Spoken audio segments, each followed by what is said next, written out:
We got a bunch of high-rated games. Let's talk.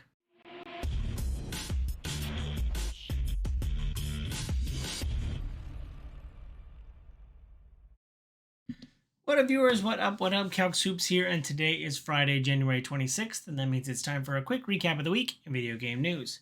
Launching not this week, but next week, but we've already gotten the review embargo lifted. I'm talking about Tekken 8. Everyone's third favorite fighting franchise. If I had to put my foot down, launched its next installment, and yeah, the reviews are going pretty well for it. 90 is highly rated. Yeah, and from what I saw in the reviews, the game's got a great story that's more focused on like good guys and bad guys, so a little bit more understandable. And there's lots of different ways to engage. I hear there's a lot of really good game modes for the game.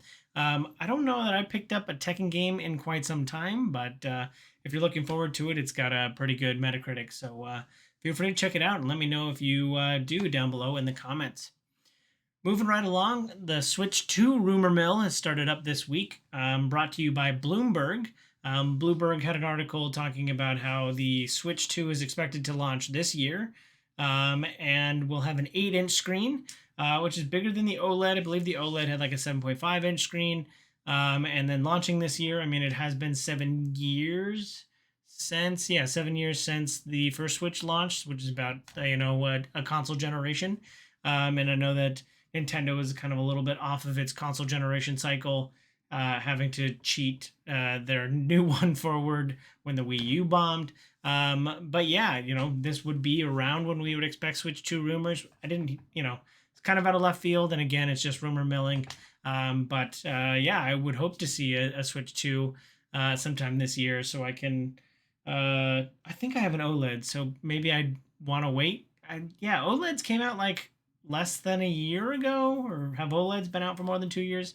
Anyway, I feel like maybe we got another year in the Switch before it comes out, but I wouldn't be surprised if it came out this holiday as well. Moving right along, since Ubisoft is finally going to release Skull and Bones on February 16th, we're starting to get some of the press are starting to get their hands on it, and we get to see some end game gameplay this week. So if you want to see how fast your ship can eventually get to, and how hard you're expected to hit when you're doing those like end game PvP, PvE modes, you can check that out. I'll have a link down below in the description. And yeah, I think we kind of have known what this is going to be for quite some time. It's just Assassin's Creed Black Flag turned into just the ship combat part. But yeah, I'm really curious what they do with like a campaign mode and how engaging that is. And if people are just hopping in for PvP, how does that work? Do I bring, how do they set an even playing field if there's any PvP in it? But all of that will probably be answered in the coming weeks before it launches on February 16th. Speaking of more games coming out, Like a Dragon Infinite Wealth launched this week with an 89 Metacritic. I think this is it's a great start. The Yakuza series has have been usually in the mid to low 80s, with like a Dragon, which is the new rebranded title for the franchise. So this is still the Yakuza series that people know and love. It's still the zany RPG that I think people have played before in the past. But with the rebranding, I bet there was a lot of confusion, or a lot of question on and risk associated with that. But with an 89 Metacritic, I bet that's right where they want it to be. And looking forward to seeing what more comes from the, I guess now, Like a Dragon franchise, not to be confused with the Yakuza franchise.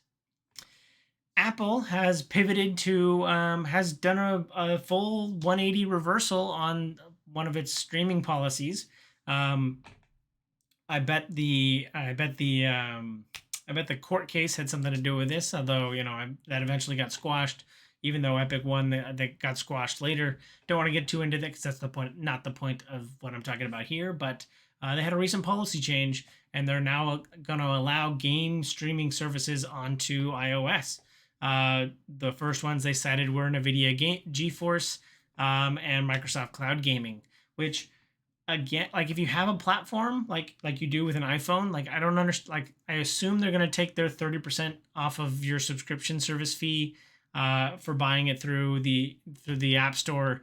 like they do with every other thing they do with on the App Store. So yeah, pretty curious why they were against it at first.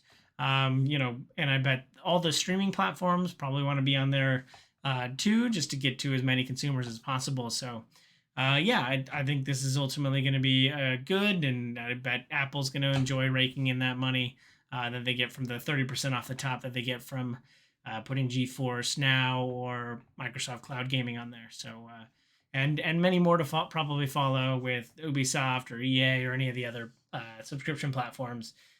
Yeah, I think figured they would love to have that. So surprised that it took them this long to realize they had some money on the table. Speaking of Microsoft, there was a big bombshell this week. Another 2,000 employees were laid off, so you can tack that onto the pile of gaming jobs that have been lost over the past 12, 13 months now. And yeah, this is, I think, all come now that all the books are closed on the Microsoft Activision deal. They've closed that up, and now that we're starting a new year, I guess they waited get people through the holidays. But now there have been a significant, 2,000 or so jobs being laid off, people being laid off, as well as one of the producers, I think, or the game director for Blizzard's upcoming survival game, said that this will also be a game, or that game is also being killed as part of this kind of squashed, or employees being laid off, projects being closed. So yeah, that, and from the research that I've seen done, like, this game's been in development for 6 years. I think a lot of people were kind of excited for what Blizzard could do with like a survival crafting game. But we won't get to see that because of the Microsoft buyout. So yeah, it's terrible. If you have any friends at ABK, please, feel free to contact them, see how things are going. But I definitely got to reach out to my friends over there. But yeah, you hate to see it, and we might continue to see more layoffs in the gaming industry as the news cycle keeps going. So moving right along to something more positive, Bethesda is teaming up with speaking of Microsoft owned, Bethesda is teaming up with the European Space Agency for a design contest. People who design spacesuits that feel like they would fit in Starfield. If you win the competition, Bethesda and the European Space Agency are actually going to build you a spacesuit that matches your design. So yeah, it sounds like a once in a lifetime opportunity to get your own spacesuit built by an actual space agency. So yeah, get those designs ready, and yeah, get out there, and I can't wait to see what the winning spacesuit looks like. Me with no creative bones will probably not be winning that one anytime soon. To Nintendo, in order to celebrate Peach's upcoming titular title with oh god, what's the name of it? Showtime.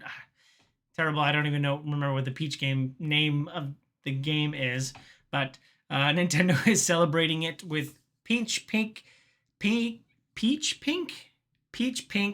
Joy-Cons that you can now buy. And I actually thought they look really cool. They're like a paisley pink color. And Joy-Cons come in all different shapes and sizes and colors. But yeah, the pink ones kind of caught my eye this week. So if you also want to get some pink Joy-Cons to celebrate the launch of Peach's game, check it down in the description below. Dune Awakening, the Dune MMO that we got announced, I think, 2 years ago at the Game Awards. We got to see just a little bit of a teaser this week with 30 seconds of base building.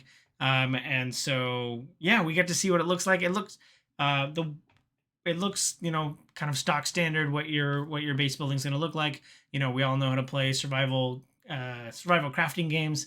Everyone's playing Power World right now, but how they do it on Dune is going to be really interesting. You're going to build up shields to defend against onslaughts. The one question I had coming out of it was just how's the MMO part going to work? Like, am I on a dedicated server with just my friends? Am I in a wide open server and people are going to be able to attack my base while I'm building it up? yeah, very curious what's going to be happening in Dune Awakening. But very excited, as Dune is probably one of my favorite IPs of all time. So looking forward to uh, more Dune Awakening news. Last but not least, and only slightly adjacent to the game space, but Mr. Beast is getting some of that Amazon Prime money. As Prime is off, they're signing a deal for $100 million, or they're getting close to signing a deal for $100 million to have Mr. Beast start up a competition show exclusively on Prime. So, yeah, I mean, I don't know where Prime gets this infinite amount of money, having just spent like $1 billion on the Lord of the Rings show, but you know, they're Amazon's probably doing well enough. So, but yeah, Mr. Beast is getting more money, but getting it from Prime this time. So the king of YouTube can now move on and dominate other platforms. But yeah, that's it for this week. Let me know what you feel. If you feel I forgot anything, down below in the comments. But as always, thanks for watching. I hope you have a super day. I hope you have a super weekend, and I hope you have a super day. Bye.